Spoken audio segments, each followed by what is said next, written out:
in before they get a chance to assume their fullness spiritually. They would murder them like they did in Egypt. They would use the medical field, the pharmaceutical field.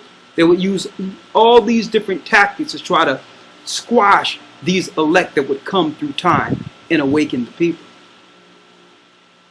But still, the Most High will have been done. The truth is still being proclaimed throughout the four corners of the earth, and they can't stop it.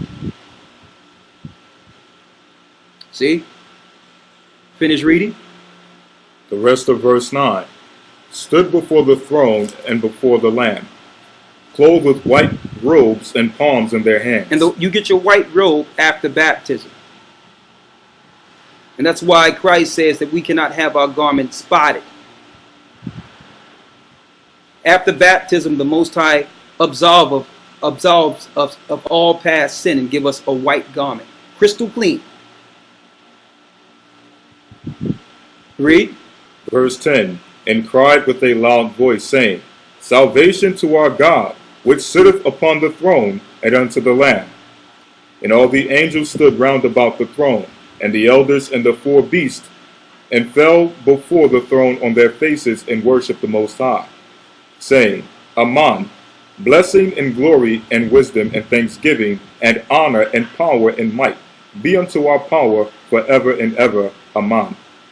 Now let's go to Revelations 20. Let's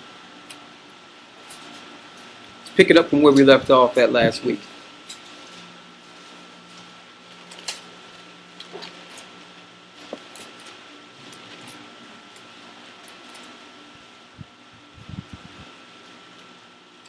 Revelation chapter 20, verse 1. And I saw an angel come down from heaven, having the key of the bottomless pit, and a great chain in his hand. And a great chain in his hand. And he laid hold on the dragon, that old serpent, which is the devil and Satan. Go ahead. And bound him 1,000 years. So we know that Satan will be bound for 1,000 years when Christ returns. Read. And cast him into the bottomless pit, and shut him up, and set a seal upon him, that he should deceive the nations no more till the 1,000 years should be fulfilled. Until the 1,000 years be fulfilled. Read. And after that he must be loosed a little season. After that he must be loosed a little season. Verse 4. And I saw thrones, and they that sat upon them, and judgment was given unto them. And I saw the souls of them that were beheaded for the witness of Yeshua, and for the word of the Most High, and which had not worshipped the beast, neither his image, neither had received his mark upon their foreheads or in their hands. And they lived and reigned with Christ 1,000 years. So if we reject the satanic power and power of this earth, and reject the mark of the beast, even if we die doing so, this is your reward. You reign with Christ 1,000 years. But they have set up a system in which they're socializing the whole earth, and have brought the whole earth to third world almost. And even if you're not third world and living in a great place that you might think is great, like America or England or some other established place like Australia, you're being socialized. They're economically tearing things down. The bankers are stealing all your money. Your money actually belongs to them because it's under their power. And at any time, they can destroy the whole system and say, you don't get a dime until you get this mark of the beast. Right now, they're making it voluntary, but they are pushing it like you wouldn't believe. They started off by voluntarily claiming that it was for the dogs in case your dog get missing. Like they care if your dog get missing. And then they made it compulsory or mandatory that you can't even travel without your dog unless you shoot it with a chip. Conditioning you for what soon will happen to you. Why? Because the elite powers, the so-called Zionists, the Khazar Romans who call themselves Jewish today, okay, they say that everyone outside of their satanic atheistic teaching religion is goyim or cattle. So if you are cattle according to their ideology in the Talmud, you are no different than that dog getting that chip, okay? And they will not stop until you bow to your God and acknowledge the God that gave you your loan for your car, your house, until you bow and receive the mark of the beast. And if once you do it, Your whole being will change. You will be connected to a demon. There's a spirit called the beast, and it's in a computer system in Belgium. You will be connected to it. You will be controlled. You will be a host for demons. That's your future. And eventually you will burn in hell because why? Your spirit will be captive to the demon that you have volunteered your vessel to. So even if it means dying, you'd rather die and make it than to be fearful of this kingdom and lose your soul. Listen to this clearly in Revelations. Revelations 20 verse 5. But the rest of the dead lived not again until the 1,000 years were finished. But the rest of the dead lived not again until the 1,000 years were finished. To show you that after the 1,000 years, there will be another judgment, which we went into last week. And we're going to touch on it. Read. This is the first resurrection. Read.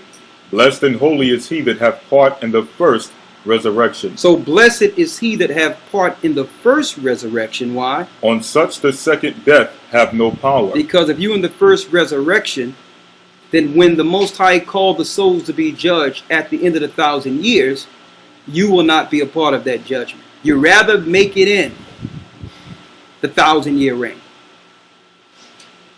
Read.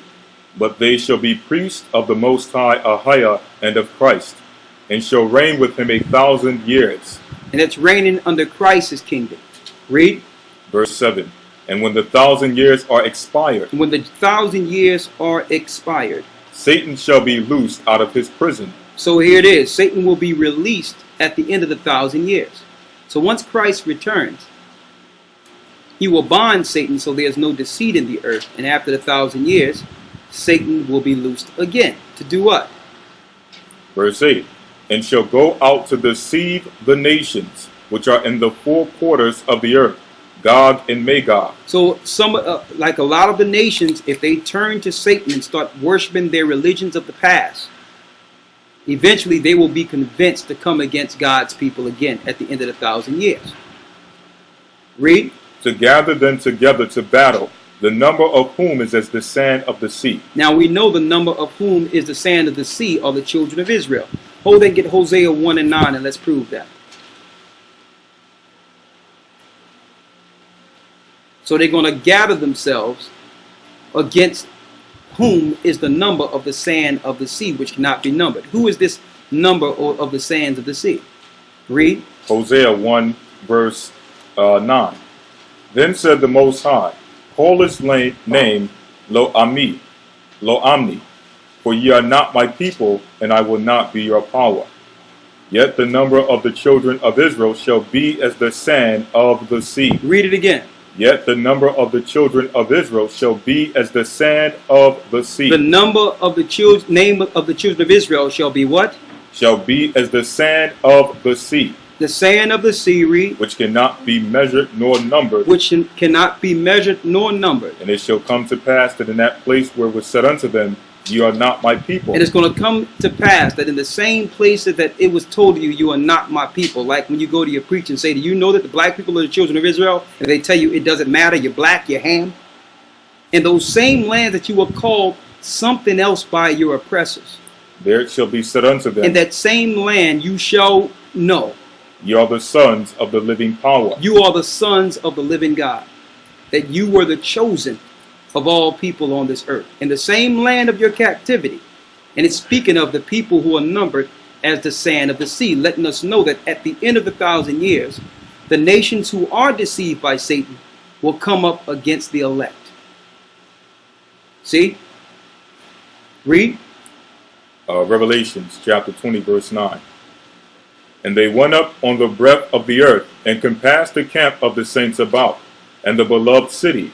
And fire came down from heaven from the Most High Ahiah out of heaven, and devoured them. And did what? And devoured them. And devoured them. Read. And the devil that deceived them was cast into the lake of fire and brimstone, where the beast and the false prophet are. And we know the beast is a spirit that controls all powers in this earth. It's actually a demon. that control all the elite powers that's used under Satan. And we know the false prophet is the spirit behind the ideologies and philosophies of religion. That's the same spirit that's in your pope, and it moves from pope to pope. Read. And the devil that deceived them was cast into the lake of fire and brimstone, where the beast and false prophet are. Read. And shall be tormented day and night forever and ever. Go ahead. And I saw a great white throne, and him that sat on it, from whose face the earth and heaven fled away, and there was found no place for them. And I saw the dead, small and great, stand before the Most High, and the books were open. And the books were open. Read. And another book was open, which is the book of life. And the dead were judged out of those things which were written in the books, according to their works. So now there's another resurrection at the end of the 1,000 years, in which the dead that didn't get through the first resurrection is judged. Read. Verse 13. And the sea gave up the dead which were in it, and death and hell delivered up the dead which were in them, and they were judged every man according to their works. And death and hell were cast into the lake of fire. This is the second death. That's the second death. Read. Verse 15. And whosoever was not found written in the book of life Now, if you wasn't found written in the book of life, read, was cast into the lake of fire. Now, some people might ask, well, how do I get written in the book of life? Well, believe it or not, when you're born, you're already in it. It's your sins that blot you out of the book. Let's go there to prove that. Let's go to Psalms 69 and 28.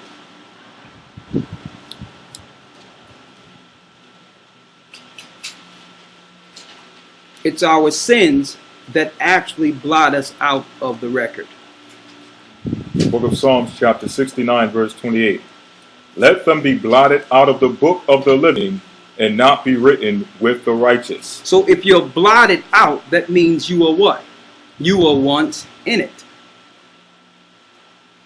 Let's get the one in Exodus with Moses that we went to earlier here. The book of Exodus, the 32nd chapter. Go ahead. Exodus 32 verse 30. And it came to pass on the morrow that Moses said unto the people, Ye have sinned a great sin, and now will I go up unto the Lord, peradventure I shall make an atonement for your sin. Verse 31. And Moses returned unto the Most High and said, O this people have sinned a great sin, and have made them gods of gold.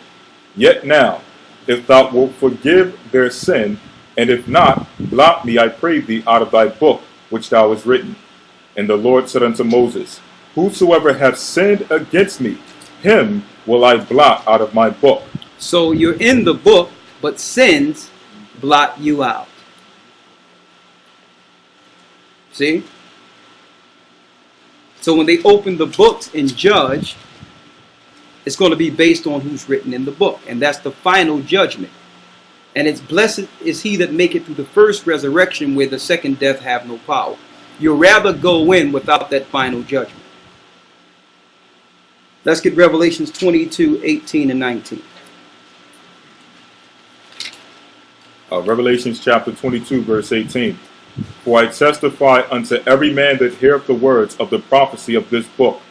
If any man shall add unto these things, the Most High shall add unto him the plagues that are written in this book. Go ahead.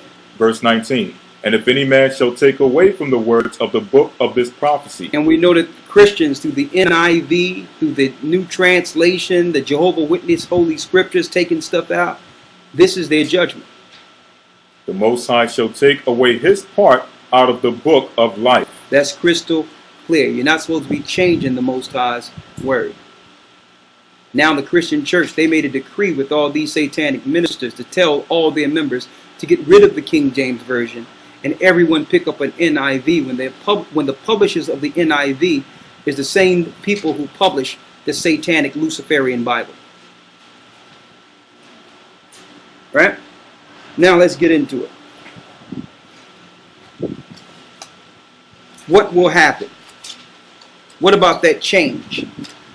Because after this, after the 1,000 years and the judgment, something happens. And it begins with that place that Christ prepared for us.